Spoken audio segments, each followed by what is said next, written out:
Today in the Smuggler's Room, we're going to take a look inside my buddy Lefty. And I do mean inside. What? That's coming up.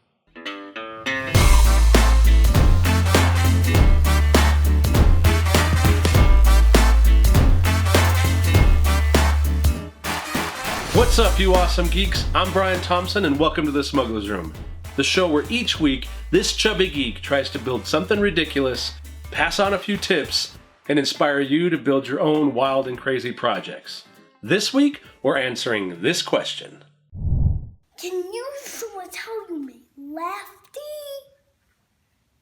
Now this question comes in from my buddy Connor, and I'm going to do my best for you, little guy, to explain how we built the droid. Obviously, Lefty here is already a finished project, so we're not going to start over from scratch. But what I did want to do is kind of break down the build for you, pass on a little bit of what I learned putting him together, and then help you find the resources and where to get started to build your own droid. So let's start out with a few simple things, like his name, Lefty, or if you wrote it down, it's L3FTY. And why did we call him Lefty? Well, when we were getting ready for a Comic-Con one year, we took all the leftover parts from other droid builds and started slapping him together. And the name, it just stuck. The next thing that's kind of obvious, or it should be, is his size. Lefty's a little short for an Astromech Droid. I'm sorry, buddy, it's true. He's 2/3 scale of the actual film-used droids in the Star Wars series. Why would we go with a 2/3 scale size? Well, I like putting him in my back seat and putting a seatbelt around him. And when we go to Comic-Cons, him and all of his friends can ride in the Forerunner. The truth is, that's only part of it. Size and mobility are key. I mean, he is 45 pounds versus moving a 200+ pound droid that's full scale. So we can put him in the back seat of the car, and we don't have to have a trailer or a large vehicle to move him around. Plus, I'm the guy that's building the spaceship in his basement. I don't think the wife will let me have a spaceship and put a droid in the living room because he's too heavy to carry downstairs. Now, I would say that cost is also a factor. The difference between a 2/3 scale and a full-size scale are several dollars in between.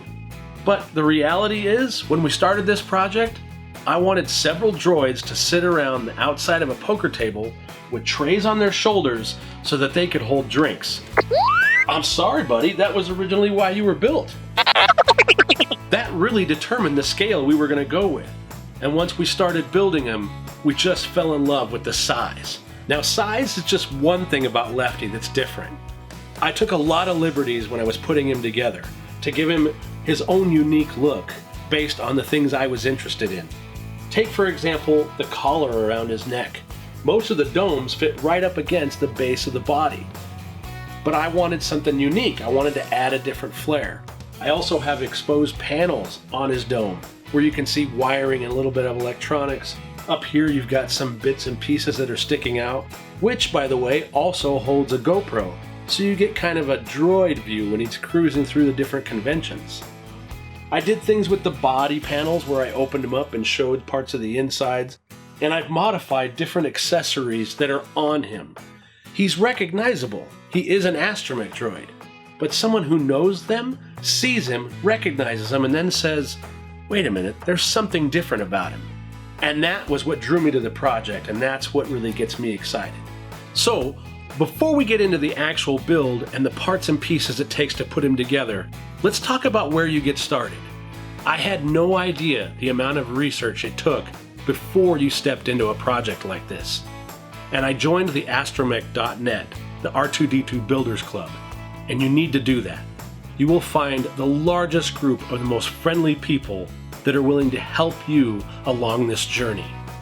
I've made really great friends through this club, and I've had amazing experiences at Star Wars celebrations, Comic-Cons, and other events where we all get together to showcase our droids.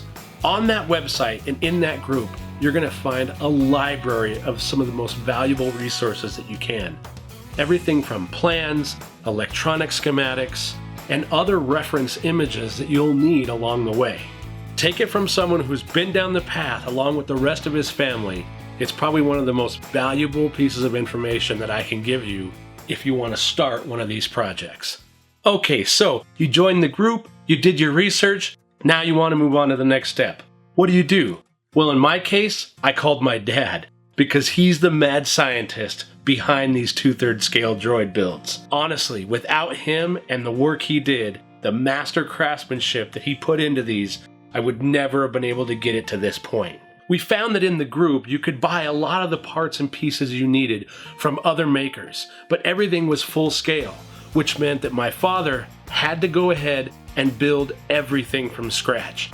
He had to take the blueprints, he scaled them down, and then he built all the pieces at 2/3 the size. The man built the original feet out of wood. He turned small details on a turning lathe, and he built the domes out of a cake lid. No joke, the original dome that we used for our 2/3 scale droids was made primarily using a restaurant style cake lid. After literally years of handcrafting all the hundreds of parts that go into these droids, he then molded all the masters so that we can have casts of all the various parts that go into the actual droid. One of the more interesting parts of all of this is the body, what it's actually made out of.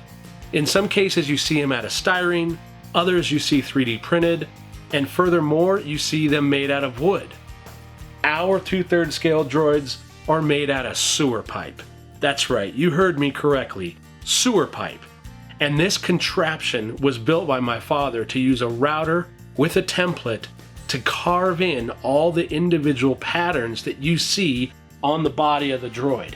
It also makes the droid's body very rigid and stiff and gives it the support that it needs to carry everything around.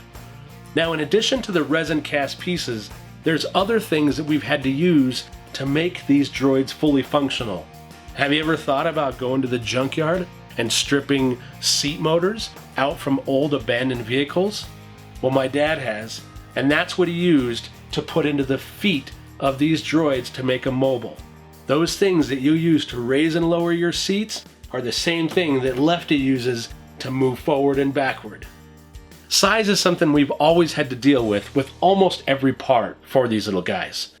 However, the electronics, that is the same in here as they are in a lot of the full-scale builds that you see. We use our Arduino board, we use different shields for audio, we have a small amplifier, we have speakers, and we use an Xbox controller to make him operational.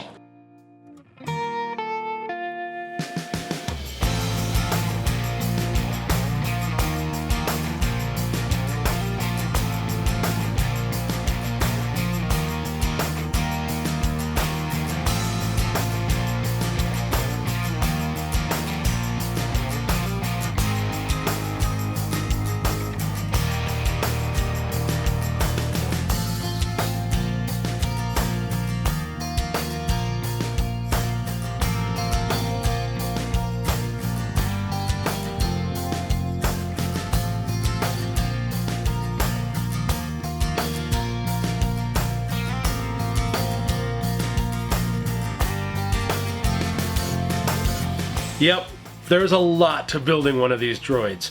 Way more information than I can pack into a single video. And I know that this has been more of an overview and not necessarily a how-to build an Astromech droid. But what I hope is that I've provided you with some direction, passed on some information you can use to start your own process of building one of these. I can tell you from personal experience, building this with my family and taking him to all the crazy places we go together has been completely worth it. And when your nephew says this... What happened? It moved. It's R2D2. Yeah, I knew. well, you know you've done something right. So, on behalf of myself and my buddy Lefty here, we hope you enjoyed this video, and we'll see you next time when we continue to build something out of nothing.